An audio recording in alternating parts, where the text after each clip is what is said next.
Hi, I'm Siobhan Murphy, and I am a CPA. I work with small business around anything having to do with their accounting needs and financial issues.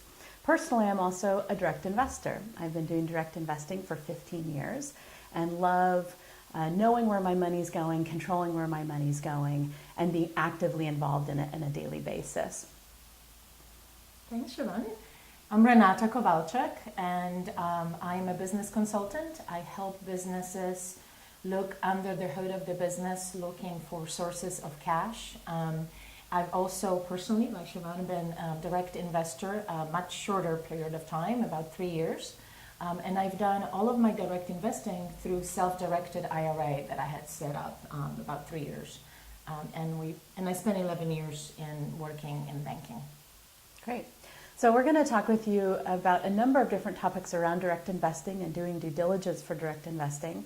And before we dig into it, we do want to say that this is really just for educational purposes. Although I do have licensure as a CPA, I can't give you tax advice because I don't know your individual situation.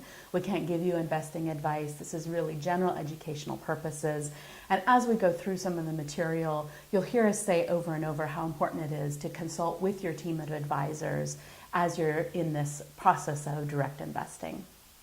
So with that, let's get to it. Let's do it. So first off, I want to start just by defining what is direct investing. And I'm going to define it first by defining indirect investing. So indirect investing is really what most of us think of when we first think of investing. It's buying stocks and bonds on the stock exchange or investing in mutual funds. So generally, if you go visit with a certified financial planner, they're going to give you some recommendations around publicly traded investments. These are indirect investments. You're putting your money into an administrator of some kind, whether it's Charles Schwab or Edward Jones or one of the many different companies out there. And then in that administrative body, you're investing indirectly in a variety of different ways. It might be in stocks, which is an ownership share in a company, or bonds, which is a loan to different companies that are publicly traded. It could be a publicly traded partnership. Other versions of indirect investing are mutual funds, putting money in a money market account, a savings account, a CD, and so forth. So those are all different examples of indirect investing. Direct investing, on the other side, is where you take out all the middlemen in that process, and you as an individual, in whatever vehicle you use with your money, are investing directly into another entity or vehicle. Now that could be private stock ownership. So if you have a direct ownership equity investment in another business, or a promissory note, which is kind of the direct investing version of bonds. In the bond market, it's indirect. When it's a direct investment, it's a promissory note, which is a direct loan to an individual or business or an organization. When you buy real estate, that's also a direct investment. Now, there are indirect real estate mutual funds and so forth, but when you're buying a house or buying a condo or an apartment or land, that's a direct investment in real estate. Other examples of direct investments, gas and oil, buying physical precious metals like gold, those are all direct investments. So once you're pretty clear about the difference between indirect investing and direct investing, the next step in looking at these is really thinking about the pros and cons of both. Now, I'm not here to say that one is better or worse than the other. I think both of them have great strengths and both of them have potential pitfalls. And when you're looking at how you use your money, you're looking at what fits best for you. And as well, you may have a combination of both. We'll talk more about that when we talk about money rules. But first, on the indirect side, kind of the traditional model of investing, there's some pros and cons. Now, obviously, the easy part about it is it's really easy to do indirect investing, whether you're doing it through an administrator with a certified financial planner or you're doing it directly with an online self-service version. It's really easy to put money in and get money out. It's very liquid. It's very easy to find the value of everything that's publicly traded because it's published. It's based on the daily markets. So those make it really easy to get into indirect investing. Now, on the flip side, some people have concerns about indirect investing because they may see lower returns. there are a lot of people between the company you're investing in and you that get paid. That reduces your returns because all the people in the middle need to get paid. You also have less control. If you're investing in Apple or Google or any other publicly traded company through the stock exchange, you have no influence or control over their management decisions.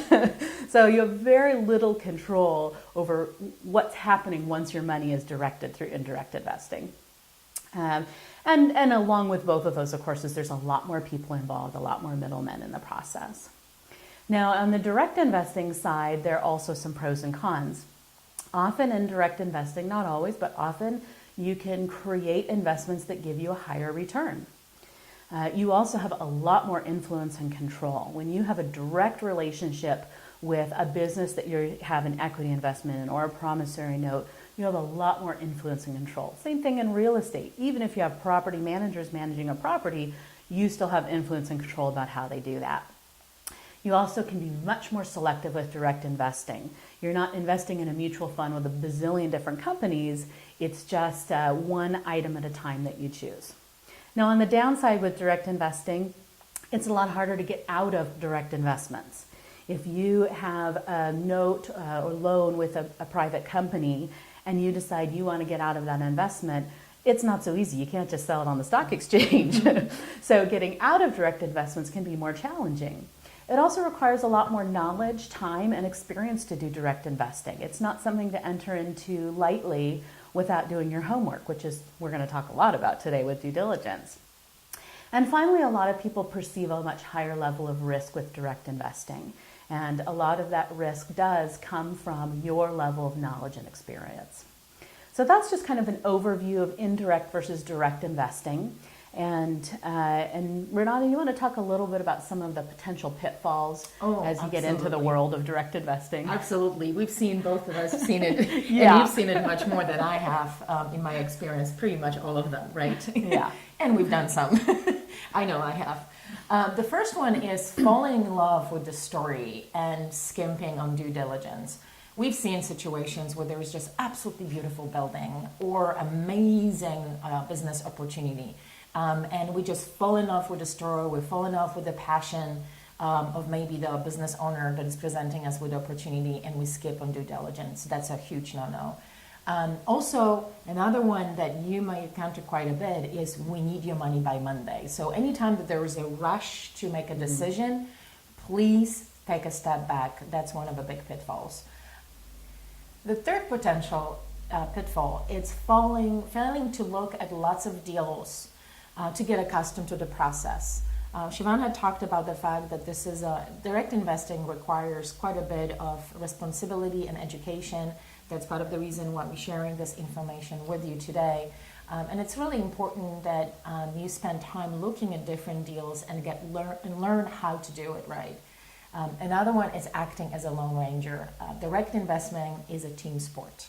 And you really need a number of individuals, and we'll be talking about a little bit later, to help you assess the good quality of deals and separate the exciting story from the due diligence work that you need to be doing to evaluate opportunities.